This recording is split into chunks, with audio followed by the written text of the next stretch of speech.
nta buryo gusa bwo kuzamura amahoro, nta buryo bumwe gusa bwo gukora amahoro nshuti yanjye. Uruhande rumwe rushobora gushyiraho amahoro binyuze mu ntambara, kandi iyo ntambara ishobora kumara igihe kirekire gishoboka kugeza igeze ku musozi. Ni nk'amateka ya Laurent Désiré Kabila warwanye n'ingabo mu gihe cy'amezi 7 agenda afata imijyi yose kugeza ibintu birangiye. Ishyizeho amahoro binyuze mu ntambara.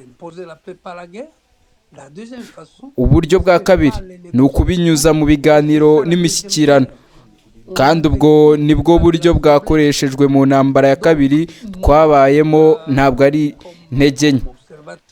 Njye rero nk'umwitegerezi wifitiye inyungu, sinakwifuza amahoro azanwa n'intambara, kuko bivuze ko abantu benshi bazongera gupfa, kandi n'imibabaro y'abanyekongo bose izarushaho kumara igihe kirekire, kuko aribo bazagerwaho n'ingaruka y'iyo ntambara. Icyo ni cyo kintu cya mbere.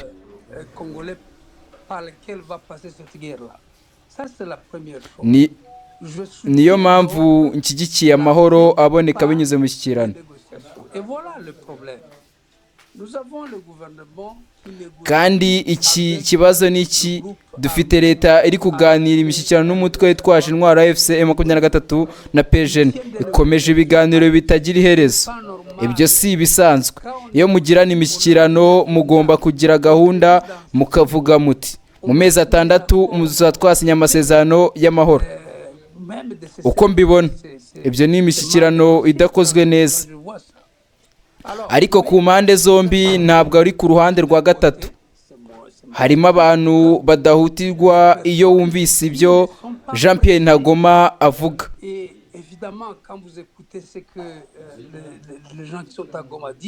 Avuga ku bihumbi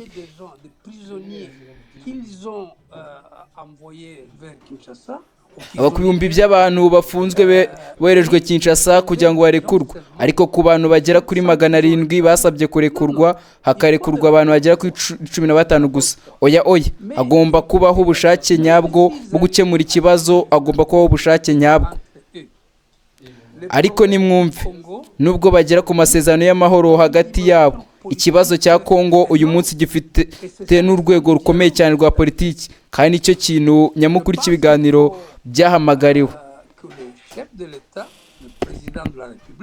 Nekereza ko umukuru w'igihugu, perezida wa repubulika, agomba kwemera inzira y'amahoro, kuko bitabaye ibyo uyu munsi nta mukuru w'igihugu uhari. Kandi n'abari mu burasirazuba, aho bagenzura ibice by'ubutaka bw'igihugu, umuryango mpuzamahanga uzwi nk'umuyobozi w'igihugu ari Felix Tshisekedi, bityo rero afite inshingano kurusha undi muntu wese uwo ari we wese. Ntimutekereza ko nyiri mu ntambara kubera we, nubwo yaba umukuru wa leta cyangwa umukuru wa guverinoma. Ikibazo ni ubushobozi bwo kuzana amahoro. Hari abantu bashobora kuba beza mu gushaka amahoro, ariko bakabura ubushobozi bwo gusobanura intambara. Hari n'abandi bashobora kuba bashoboye gucunga intambara, ariko bakabura ubushobozi bwo kuzana amahoro.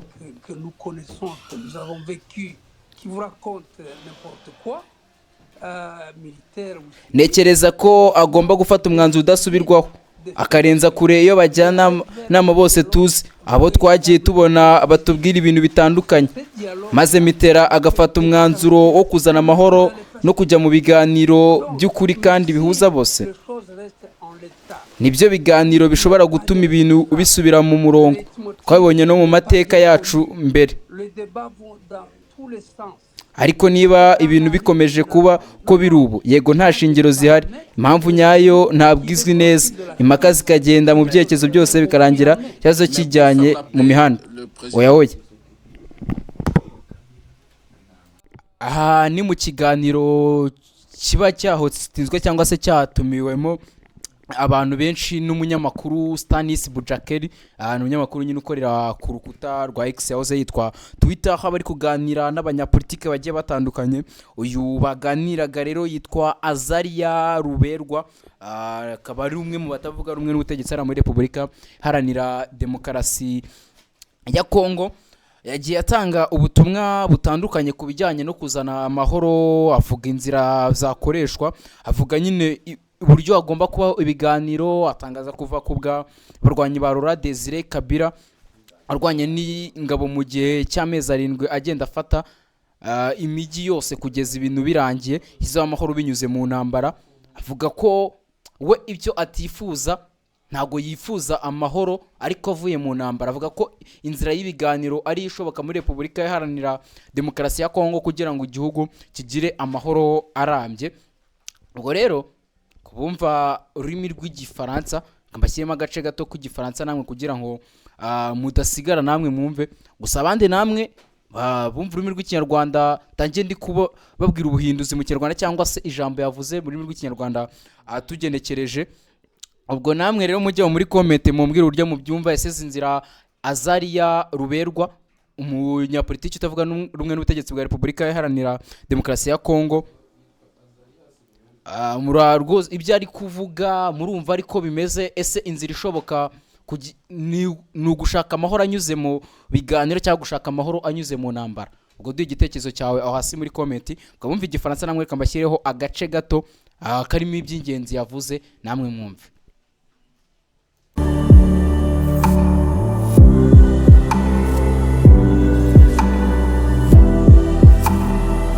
Il y a pas deux façons de faire il y a pas plus de deux façons de faire la paix, mon ami. Ou une partie impose la paix par la guerre, et cette guerre peut durer le plus longtemps possible jusqu'à arriver à la fin. Et là, c'est l'histoire de Laurent Désiré Kabila qui a conduit des troupes pendant 7 mois d'Uvira justement jusqu'à Kinshasa. Il a imposé la paix par la guerre. La deuxième façon, c'est par les négociations, et c'est ça la deuxième guerre. On l'a vécu, c'est pas de la faiblesse.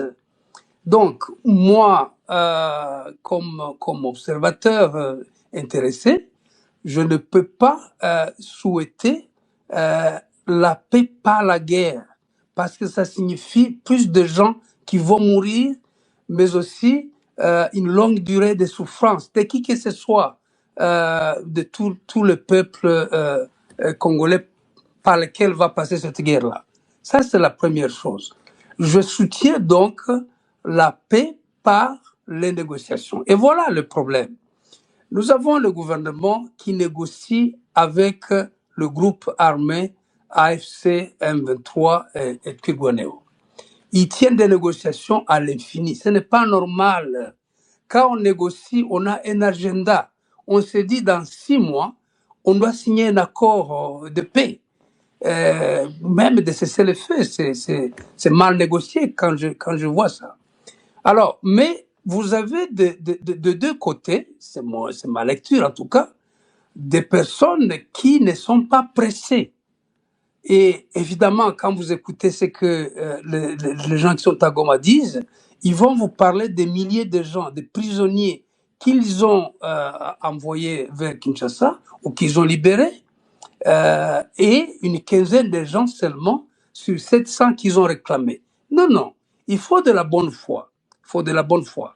Mais écoutez, même s'ils arrivaient à signer un accord de paix entre eux, les problèmes du Congo aujourd'hui ont une dimension politique énorme.